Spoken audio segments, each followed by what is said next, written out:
Hey everyone, it's Shamrocked with another boss guide for you. This is Sadana Bloodfury, which is the first boss in Shadowmoon Burial Grounds. So I know Shadowmoon Burial Grounds is noted as one of like the easier dungeons this season, and it definitely is. However, on Tyrannical, the first boss and the last boss are really hard, especially on higher keys.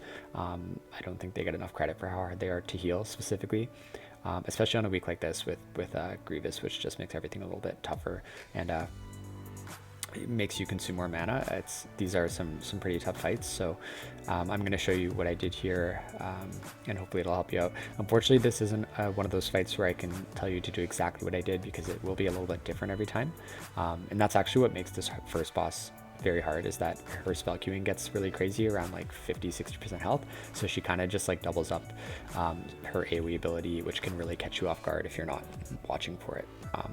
But anyways, that being said, I'm going to show you what I did for this, and I feel like, you know, if you follow it generally in terms of guidelines and when to pop what, hopefully it will help you succeed at this boss. Oh, and by the way, this is a 25. So going into the fight, you'll always have Lust. So use that like as a first cooldown for the first Whispers cast, which is this AoE right here. Don't waste any other cooldowns. Just, you know, use a downpour, a chain heal, some healing surges, riptides, whatever you can, while a cloudburst is down. And then after the cast is done, just use your cloudburst to get everybody back up to full health. And so that's nice, because it lets you save all your cooldowns for, because she does that cast quite often throughout the fight. Very important here for the Dark Communion with this ad, get as much DPS in as you can. If you're running Stormkeeper, this is a great spot to use it on. Every little second of DPS counts on this ad, because if she does absorb it and get the damage buff, it lasts the entire fight and it makes everything so much harder.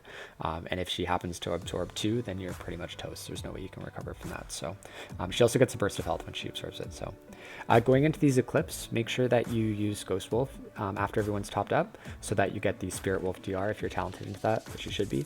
And then I always put a Cloudburst down right after the Eclipse, follow up with a Downpour, this one specifically, and then I use Ancestral Guidance because I know a Whispers is coming right after that. And then I just get some AoE heals in, like Chain Heal, Healing Surge, Riptide, all that stuff.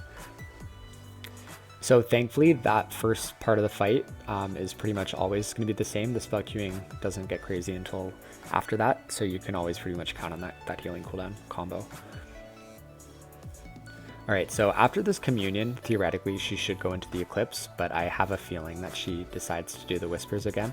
And I believe it kind of caught me off guard a little bit. So I always save Slink in this fight for when I'm like, oh crap, I didn't realize she was about to do that.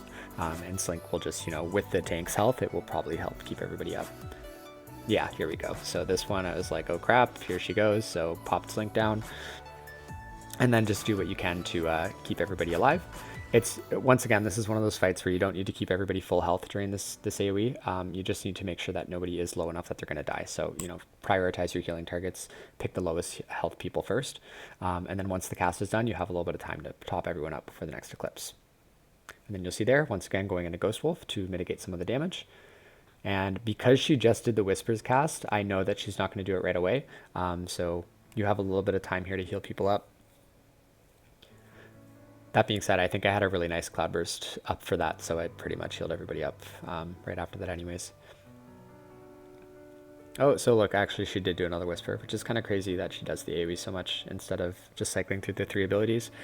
So that was pretty close. I probably should have popped Ascendance there just to be safe, but because this fight is long, I was trying to save it for later in the fight, and it was okay. We were able to keep everybody alive, so it's not that big of a deal. I also used Nature's Swiftness there as well. Once again, this ad comes out. I'm getting as much DPS in as I can.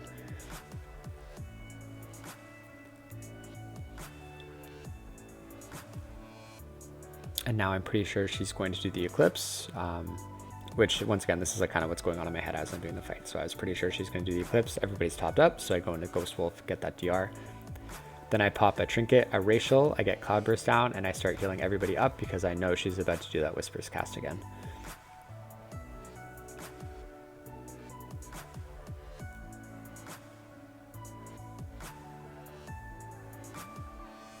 Alright, I actually had a really nice juicy Cloudburst go off in the middle of that, so that helped me not need to use any cooldowns.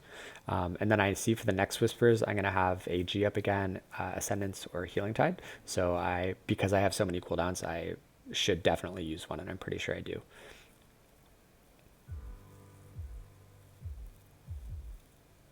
Also, something I didn't mention is try to stay with the group should kind of stay clustered together to try and bait those purple circles together, and then you can kind of like clear out after they land.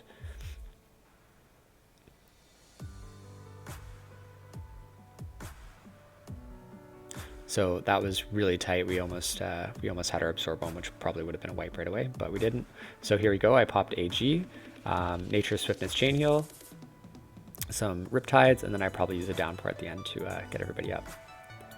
Although maybe not. I might be saving the Downpour for Eclipse, which honestly, if you can do that, it's great. A Downpour is a great like precast that you can do here. Well, no, actually not a precast because you're going to need Ghost Wolf, but it's a great cast to use right after the Eclipse because it will hit pretty much everybody. Yep, there we go. Cloudburst, Downpour. I also popped Earth Elemental for that last Whispers cast just to get the extra HP for myself, the 15% HP increase. Alright, Dark Communion again. Once again, very important. Switch to it immediately. Try and get as much damage as you can. You can also put an Earthbind totem or even a Cap totem to help slow it down. Normally the group has it covered, but if you ever see it, going a little bit faster than it should be, or if it's making you scared of it, just pop down an Earthbind. Just be careful because once again, like I said, try to get as much damage as you can. So wasting a global on one of those totems if you don't need to is not the way to go. If you can avoid it. So this time I used Ascendance, and then that was enough with some, AoE heals to keep everybody alive. Had I been playing a little bit smarter, I probably should have popped my Trinket as well with the Ascendance, but it was okay. We ended up doing it totally fine. All right, we're going into the Eclipse. So once again, everybody's topped up, go into Ghost Wolf and get ready to Downpour. And you'll see I pretty much always cast a Cloudburst going out of the Eclipse. Just because there's so much healing to do after that Eclipse, because everybody gets so low, it really fills your Cloudburst nicely, and it usually lines up for being,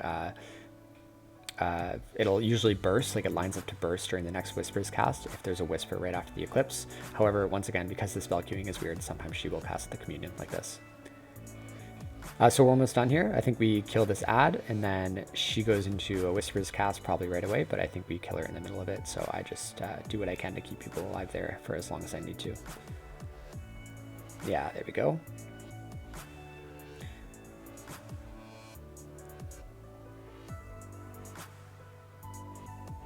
And there we go. So once again, this is a really tough fight. I advise you, if you're struggling with this boss, and people are, getting mad at you because they think this is the easy dungeon, and it's like, why can't you heal this? Just completely ignore them because they have no idea. This fight is actually super hard. I hope this video helped you out with some tips on how to, kind of plan out your cooldowns and what to use when. And really, I think some of the best things you can do, like I said, is with the Eclipse, is to use that DR from Ghost Wolf, just to mitigate the amount of healing you do. Plan your Cloudbursts well so that you fill them with a lot of healing, and they can help you out during the Whispers casts. And yeah, just use your cooldowns and your defensives as much as you need to. And most of all, stay calm. That's definitely a fight where, because the queuing is so awkward, every so often she'll do something and you're just not expecting it. So remember, don't panic, stay calm, look at what cooldowns you have, beforehand, and sort of plan, map out in your head as the fight goes what you should use next for the next Whispers cast. Because, let's face it, Whispers is probably the most dangerous mechanic that she does. So just having a plan for each one is really, I feel like, the way to go to be successful with that boss.